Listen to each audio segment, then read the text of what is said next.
Hello friends, welcome back to my YouTube channel.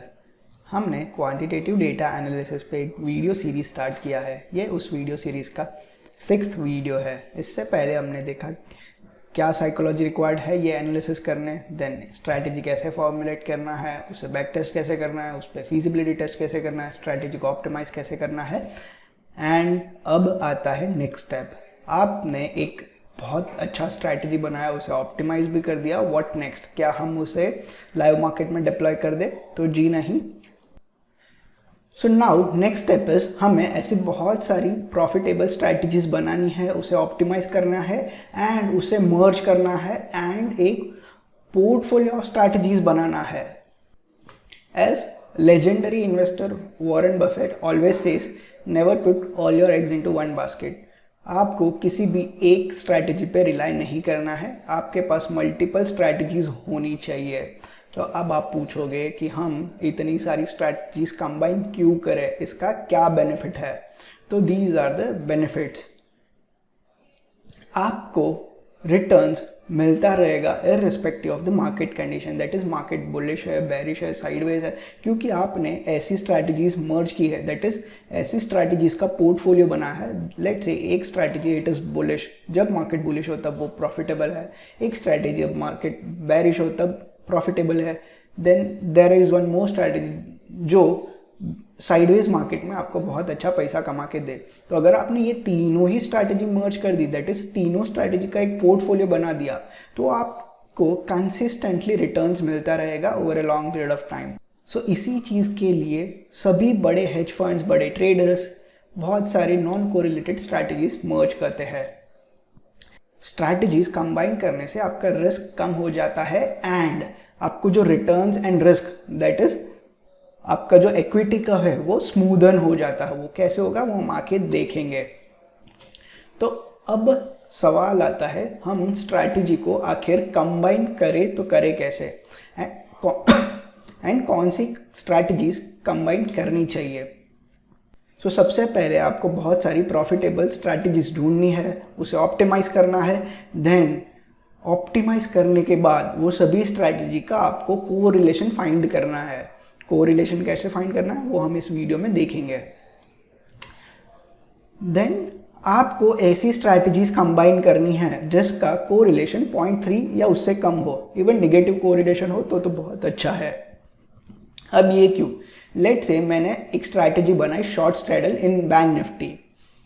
अगर same condition मैंने Nifty में भी अप्लाई कर दिया तो उसका भी एक स्ट्रैटेजी तो बन जाएगा। अगर बैंक निफ्टी में प्रॉफिटेबल है तो there are very high chance कि वो निफ्टी में भी प्रॉफिटेबल हो। सो अगर आपके पोर्टफोलियो में अगर सब यही दो स्ट्रैटेजी है तो इनका तो कोरिलेशन बहुत सिमिलर रहेगा, क्योंकि जब निफ्टी प्रॉफिट देगा there is very high chance bank Nifty भी प्रॉफिट दे, जब bank Nifty loss they there is very high chance कि निफ्टी भी लॉस दे। तो ये स्ट्रैटेजी का कोरिलेशन बहुत हाई रहेगा, दैट इज 0.6 से ज़्यादा रहेगा। बट हमें तो ऐसा चाहिए ना कि बेरिश, बुलिश, साइडवेज कोई भी टाइप का मार्केट हो तो हमारा रिटर्न्स कंसिस्टेंटली आना चाहिए। इसीलिए नॉन कोरिलेटेड स्ट्रैटेजीज कंबाइन करेंगे तभी वो हो पाएगा। देन कैसे टाइप की स्ट्रैटेजीज को कंबाइन करना चाहिए? तो इंट्राडे, पोजिशनल, ये डिफरेंट टाइप हो गया। Then directional strategies, non-directional strategies, momentum strategies, then mean reversion strategies, trend following strategies, ऐसे सभी टाइप के strategies अब जब आप merge करोगे तब आपका एक ideal portfolio create होगा। एंड ये strategies आप सिर्फ बैंक निफ्टी स्टॉक्स नहीं, आप different asset class में भी अप्लाई कर सकते हो। लेट्स से commodities, currencies, अगर ये किया जाएगा तो आपका जो रिटर्न ऑन इन्वेस्टमेंट है वो मैक्सिमाइज हो जाएगा और आपका जो ड्रॉ डाउन है वो ड्रास्टिकली कम हो जाएगा। ये सब जो मैं बात कर रहा हूँ, अगर ऐसे 10-12 स्ट्रैटेजीज अगर मैंने कंबाइन किए तो कैसे टाइप के रिजल्ट आएंगे? तो मैं यहाँ पे हम जो स्ट्रैटेजीज यूज़ करते हैं उसका back testing result after feasibility test and optimisation आपको दिखाता हूँ for last 4 years। So these are the returns which combined strategies, that is these are the returns portfolio of strategies generated। आप देख सकते हो साल में 2-3 महीने ही मैक्स रेड है, बाकी जनरली ग्रीन ही रहता है, एंड जब भी लॉस हो वो लॉस छोटे होते हैं and profits are big in most of the case, because individually सभी स्ट्रैटेजी प्रॉफिटेबल थी।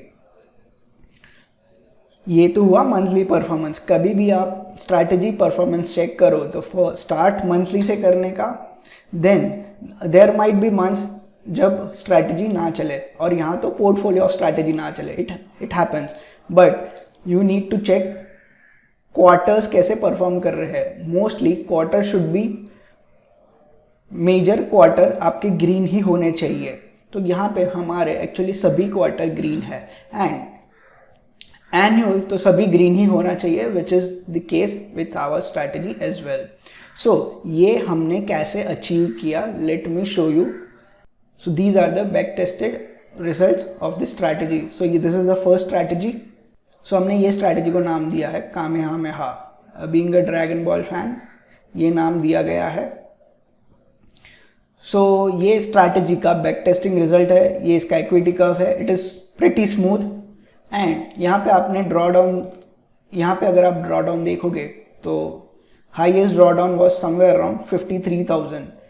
सो हम स्ट्रैटेजी रिटायर कब करते हैं, जब 1.5x of draw down achieve हो। So in this particular case approximately 79-80,000 जब भी मैक्स ड्रॉ डाउन आएगा तभी हम ये स्ट्रैटेजी को रिटायर करेंगे। अभी तक वो ड्रॉ डाउन आया नहीं है, इसीलिए ये स्ट्रैटेजी रन हो रहा है।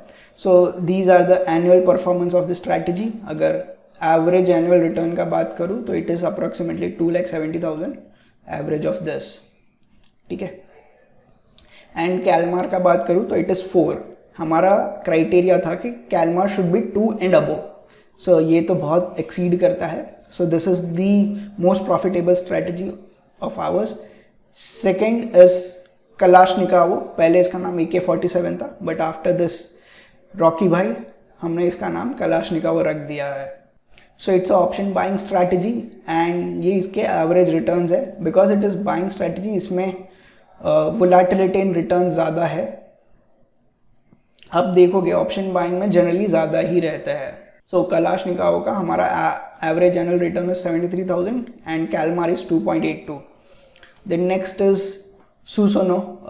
ये भी बैंक निफ्टी ऑप्शंस का ही स्ट्रैटेजी है, and these are the average returns. And Calmar यहाँ पे 2 से कम है, फिर भी हमने ये रखा हुआ है बिकॉज हम 12 स्ट्रैटेजीज यूज़ करते हैं। तो ऐसी कुछ स्ट्रैटेजीज है जिनका कैलमार थोड़ा कम है 2 से, फिर भी हमने उसे डिप्लॉय किया हुआ है। सो ऐसे ही हमारे पास अप्रॉक्सीमेटली 12 स्ट्रैटेजीज है। सो ये तो आपने देखा इंडिविजुअल स्ट्रैटेजी का रिटर्न्स। हमारे जनरली सभी स्ट्रैटेजी में कैलमार इज बिटवीन 1.8 to 2.5, ठीक है। सिर्फ ये का ही एक्सेप्शनली गुड है विच इज़ 4। अब अगर मैं आपको सभी स्ट्रैटेजी का कंबाइंड रिजल्ट बताऊं, सो दिस इज दिस। सो ये हमारा इक्विटी कर्व है of the portfolio of strategies. जैसे ही मैंने आपको बोला, जैसे ही नॉन कोरिलेटेड स्ट्रैटेजीज को मर्ज करेंगे आपका इक्विटी कर्व स्मूथ हो जाएगा। And this is the draw down chart. तो हमारा ड्रॉ डाउन जनरली कम होता जा रहा है बिकॉज हम नॉन कोरिलेटेड स्ट्रैटेजीज ऐड करते जा रहे हैं। इनिशियली हमारे पास इतनी नॉन कोरिलेटेड स्ट्रैटेजी नहीं थी, इसीलिए थोड़ा ज़्यादा दिख रहा है। So these are the exact returns which you saw on the PPT this, ठीक है। तो हमारा कैपिटल इज अप्रॉक्सीमेटली 20 lakhs ये अप्लाई करने के लिए। तो average annual return is approximately 8 lakh. And अगर मैं कैलमार का बात करूँ तो बिकॉज मैक्स ड्रॉ डाउन वो भी 2017 के आसपास था, विच वॉज 2 लाख। अगर अभी का बात करूँ तो max draw down was somewhere around 1 lakh, उससे भी कम है। तो अगर मैं 1 लाख रख दूंगा तो Calmar is more than 7.5, but as per rules max draw down was in 2017, so हम वही रखेंगे। So Calmar of this strategies 3.93 which is very good. तो यहाँ पे हमने 12 डिफरेंट स्ट्रैटेजीज को मर्ज करके एक पोर्टफोलियो ऑफ स्ट्रैटेजीज बनाया, एंड इसका ये रिजल्ट है। सो अब आप पूछोगे आप कब से नॉन कोरिलेटेड स्ट्रैटेजीज को मर्ज करने बोल रहे हो, तो वो कोरिलेशन फाइंड कैसे करें? तो वो सिंपल है। ये मैंने हमारी स्ट्रैटेजीज का daily returns after all brokerage charges मैंने लिख के रखा है।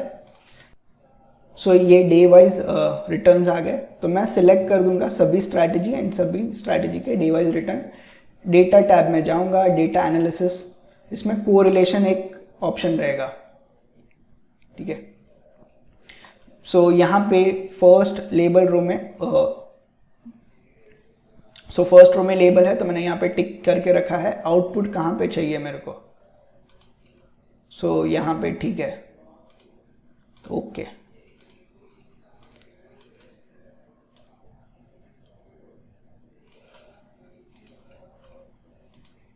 सो यहाँ पे मुझे आउटपुट मिल गया।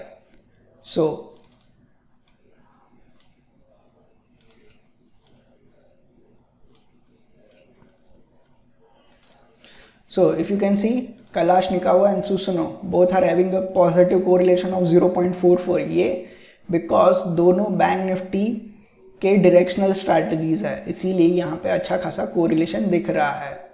Then Kamehameha and KK63 are having correlation more than 41 because it is similar strategy। Exact same नहीं है तो एक हो जाता, बट इट इज सिमिलर। तो हमें ऐसी स्ट्रैटेजीज को मर्ज करना है जहाँ पे कोरिलेशन 0.3 से कम या तो निगेटिव हो तो भी चलेगा। तो लेट्स से अगर मेरे पास सिर्फ दो ही स्ट्रैटेजी हो, let's say it is Susanoo and Kalashnikova, तो मैं उसे पोर्टफोलियो ऑफ स्ट्रैटेजीज नहीं मानूंगा बिकॉज यहाँ पे कोरिलेशन इज मोर देन 0.3। अगर मेरे पास ये दो स्ट्रैटेजीज रहता, mark 50, this is a short straddle strategy in Nifty and Susanoo, तो उसका correlation is negative 0.07। क्यों? because this is the directional strategy and this is non-directional strategy as it is short straddle। so जो strategies non correlated है हमें उसे merge करना होगा। अगर आपके पास 3-4 ही strategy है तो make sure वो सभी strategy आपस में correlated ना हो, otherwise आपका ये जो equity curve है वो इतना smooth नहीं होगा। so अगर आपने इतना सब कर लिया तब जाके आप उसे live deploy कर सकते हो। नाउ लाइव डिप्लॉय कैसे करना है वो हम नेक्स्ट वीडियो में देखेंगे। सो आई होप आपको समझा होगा what is the importance of correlation, what is the importance of deploying multiple strategy at the same time, उससे क्या बेनिफिट होता है एंड प्रॉफिट ऑप्टिमाइज कैसे होता है एंड रिस्क जितना हो सके उतना कम कैसे हो सकता है। As you can see by doing this हमने हमारा ड्रॉ डाउन ड्रास्टिकली कम कर दिया है। इफ यू कैन सी अगर मैं इंडिविजुअल स्ट्रैटेजीज का बात करूँ तो drawdowns is very high these days, but अगर मैं कंबाइन स्ट्रैटेजी का बात करूँ तो it is low only. So this is how we have achieve this CalMAR of approximately 4 by combining many strategies together। Thanks for watching this video. Like this video, share this video, subscribe to my channel. Have a great day.